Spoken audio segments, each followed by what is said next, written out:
जानते हैं, दिल की बीमारियां अक्सर बिल्कुल चुपके से आती हैं, सालों तक अंदर ही अंदर पनपती रहती हैं और हमें पता भी नहीं चलता।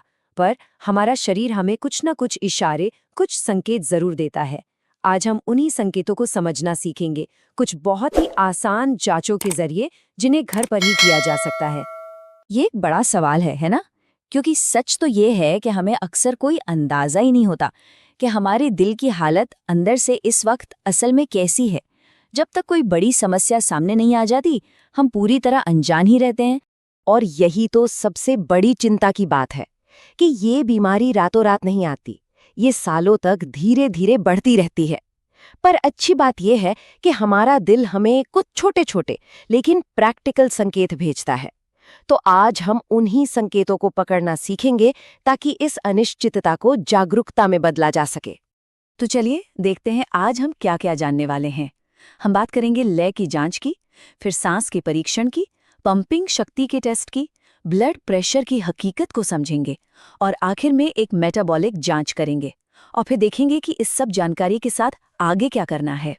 तो शुरुआत करते हैं हमारी पहली और सबसे बुनियादी जांच से, लय की जांच।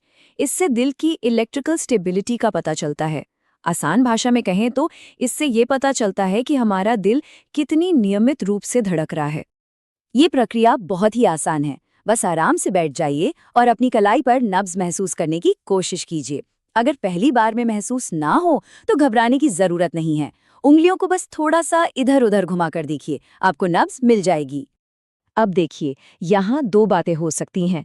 एक मजबूत और स्वस्थ दिल की निशानी है, एक स्थिर नियमित धड़कन, बिल्कुल एक घड़ी की टिक टिक की तरह। लेकिन अगर नब्ज अनियमित है, मतलब कभी तेज कभी धीमी, या ऐसा लगे कि कोई धड़कन छूट गई है, तो ये एक चेतावनी का संकेत हो सकता है। अच्छा, अब यहाँ एक बात समझनी बहुत जरूरी है। हर अनियमितता कोई बड़ी समस्या नहीं होती। कभी कभी तनाव, ज्यादा कॉफी या नींद पूरी न होने से भी ऐसा हो सकता है। लेकिन अगर ये बार बार महसूस हो, खासकर 50 की उम्र के बाद, तो एक बार डॉक्टर से मिलकर ईसीजी जरूर कराना चाहिए। चलिए अब आते हैं हमारी दूसरी जांच पर। इससे हमारे दिल के फंक्शनल रिजर्व का पता चलता है, मतलब ये कि हमारा दिल हल्की फुल्की मेहनत या तनाव को कितनी आसानी से संभाल पाता है। ये तो और भी आसान है। आपको दौड़ना नहीं है, बस 1 मिनट के लिए तेजी से चलना है, जिसे हम ब्रिस्क वॉक भी कहते हैं। 1 मिनट तेज चलने के बाद रुककर बस ये देखना है कि क्या बिना हांफे एक पूरा वाक्य आराम से बोला जा सकता है। एक मजबूत दिल के लिए यह हल्की फुल्की कसरत कोई बड़ी बात नहीं है। लेकिन अगर थोड़ी सी चहलकदमी से ही सांस फूलने लगे या सीने में भारीपन महसूस हो, तो ये एक संकेत हो सकता है कि दिल उतनी कुशलता से काम नहीं कर रहा जितनी उसे करनी चाहिए। अब आते हैं तीसरे टेस्ट पर।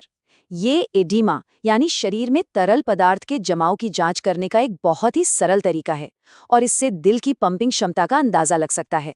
इसके लिए अपने पैर के अगले हिस्से की हड्डी पर, जिसे शिन बोन कहते हैं, अपनी उंगली से 5 सेकंड के लिए जोर से दबाइए और फिर हटाकर देखिए कि त्वचा कितनी जल्दी वापस नॉर्मल होती है। तो इससे पता क्या चलता है? ये जांच असल में दिल की पंपिंग पावर के बारे में बताती है। अगर त्वचा फौरन अपनी जगह वापस आ जाती है, तो ये एक बहुत अच्छा संकेत है कि दिल ठीक से खून पंप कर रहा है। लेकिन अगर वहां थोड़ी देर के लिए एक गड्ढा बना रह जाता है, तो ये एक संकेत हो सकता है कि दिल की पंपिंग पावर शायद थोड़ी कमजोर है, जिसकी वजह से पैरों में तरल पदार्थ जमा हो रहा है। हाँ, ये जरूर ध्यान रखना चाहिए कि ज्यादा नमक खाने या लंबी यात्रा के बाद भी सूजन आ सकती है, जो एक अलग बात है। हमारी चौथी जांच जुड़ी है ब्लड प्रेशर से। इसे आप यूं समझें कि ये हमारी धमनियों के स्वास्थ्य और उनके लचीलेपन को देखने की एक खिड़की है।